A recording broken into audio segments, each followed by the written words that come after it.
shepherd's pie. It's a wonderful dish that comes from Britain, and today we're gonna make it with a struggle spin. We're gonna save some money by switching over to turkey meat, which also makes it leaner, and we're gonna cook it with fluffy sweet potatoes. That makes it sweet. Life can be a struggle, but a good meal doesn't have to be. We can make creative, nutritious, and inventive dishes that won't break the bank. We'll eat well and save money, because that's what we do. Welcome to Struggle Meals. They're right here. How do we prepare these? This looks so complex. All we gotta do is poke some holes in these. Boop, boop, boop, boop, boop, do, do, do, do, do. It's very medieval. Do, do, do, do. How do we cook these? We're gonna put our potatoes right on the rack here and they're gonna roast for an hour until they're soft. Let's get started on our filling. Some olive oil, make a happy shepherd face. Onions are going in. Celery's going in. Carrots are going in. Garlic.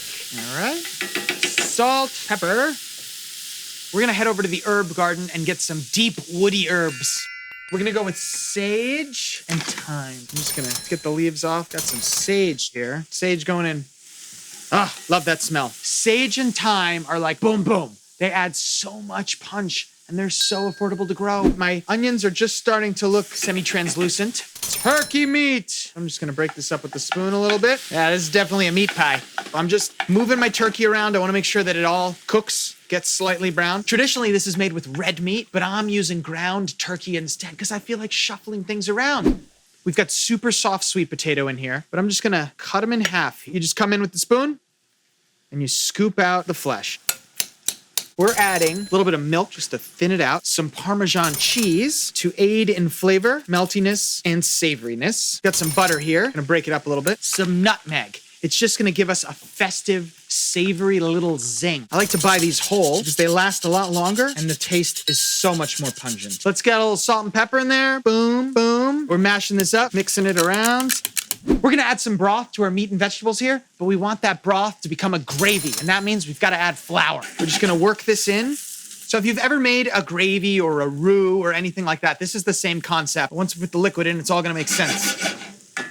It's time to drop the stock.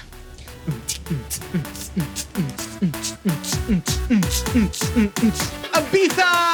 Yay! Spring break! You can see what happened when we dropped the stock here. It mixed with the flour, and we've already got a gorgeous gravy forming. Now, secret ingredients. This recipe's got some, and they're stored in the packet drawer. We've got a soy sauce and 2 Dijon mustards here. The soy, it's gonna bring some richness. Dijon mustard, a nice little zing. We got a lot of heavy ingredients in here, right? Peas and corns, color, vibrancy, mixing that around. That is a meat pie. Let's get our sweet potato topping on top of our pie. What is pie? I'm really starting to ask myself this question because this has no crust, and yet it's a pie. And usually a pie is sweet, and this is savory. So I come full circle. What is pie? Spreading this out so that it's nice and round. We're gonna bake this at 400 degrees for 25 to 35 minutes. Here we go. Heavy pie. My pie's out of the oven. It looks beautiful. It smells even better. We're gonna top it with some chives from the herb garden. I'm going to chop my chives. Adds a nice contrast of color. Gives a gorgeous little peppery spiciness. Let's be all shepherdy and have some pie. Going with a spoon here. The gravy looks absolutely glorious on the bottom there. It smells rich and delicious, but with like a little bit of cut through. It's only $2.17 a serving. Let's dig into this pie. I got some turkey meat. I got a little gravy. Got some sweet potato. Is this a pie? It's savory and filled with delicious aromas from those herbs in there. It's sweet from the sweet potato filling, absolutely delicious. But I still find myself asking, is this a pie? It does have a top, but it doesn't have any dough. It is in a round pan. Yeah, this is a pie because it's in a round pan. And I'm pleased with that answer.